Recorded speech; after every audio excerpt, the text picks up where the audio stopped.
How we doing? Good? Good. I can see you bought yourself a Fuji XT4. Great choice, kid. Now, I know getting a new camera comes with a flood of different emotions. Yes, you're happy that you got this new piece of gear so you can make epic cinematic images to show off to your internet friends. But on the other hand, you're kind of stressed out because you gotta sort through all these dang menus and get it set up to squeeze out the most Fuji juice possible. That's why I'm here. I'm gonna be your cinematic tour guide today, and we're taking a journey through the XT forest. Let's go.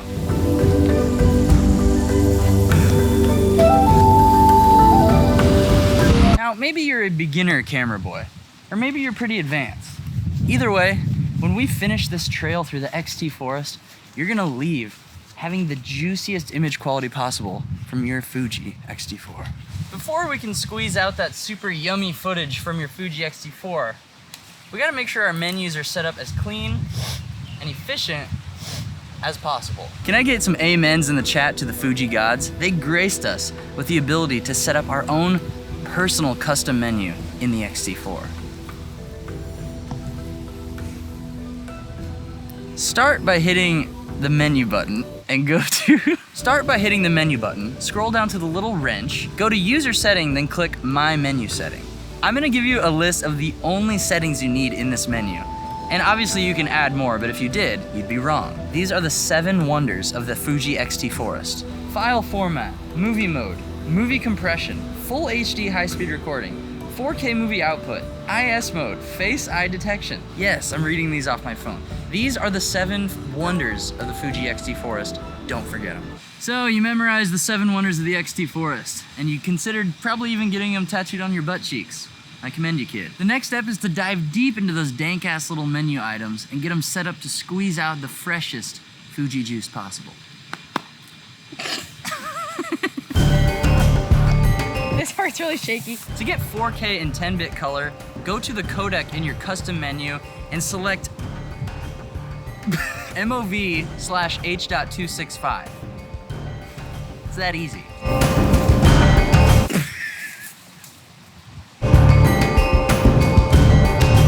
It's the kind of strength you have to look forward to. Now, I know what you're thinking. All you camera nerds out there are like, but Zach, what about all intra? That's technically better quality. Zip it, idiot. All intra would make it easier for editing, but it's very windy out. You should come closer. For me, I'm often switching between 23.98 and 59.94 frames per second so I can get regular motion and slow motion.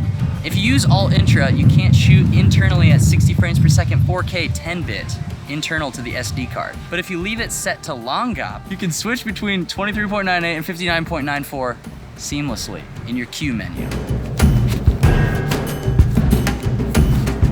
Come on. Oh, my ears sticking out of the cheek. Now, if you are a little snob and you're obsessed with quality, I understand. You can use an external recorder like the Atomos Ninja V to get ProRes HQ. But even then, you can leave your XT4 set to long GOP and it will still output a clean 10-bit signal. Let's just keep it long GOP, folks. Still here.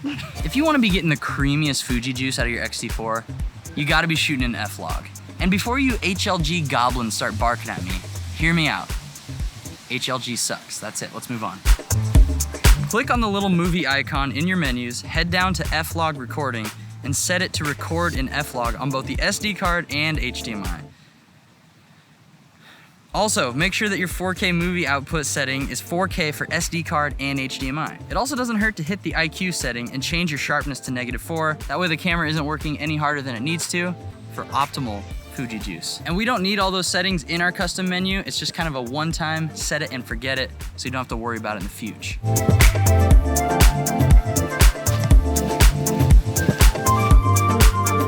Now, we haven't seen one today, but there are many zebras out here in the XT forest. And as cute as they may be, they are deadly, stripy little horses. And to avoid being kicked by one, make sure you set your zebra level to 95%.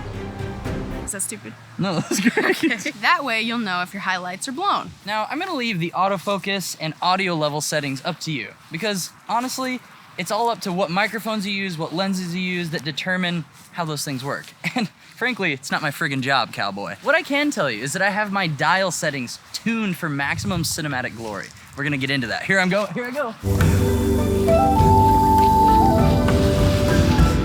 we're talking about dials and function buttons, we're gonna start with the function buttons on the bottom right where your thumb sits on your right hand. On the right is white balance, on the left is F-log assist LUT. Set the shutter speed dial to T. That way you can use this front spinner dial to change shutter speed and get true 1/48 shutter for accurate as frick motion blur. And if your spinning dials don't match mine, figure it out yourself, that's not my job. Next, change your ISO dial to C so that you can use this front spinning dial to change ISO. Well, that's pretty much it. I think the only thing I have left to say is HLG sucks ass. See you later.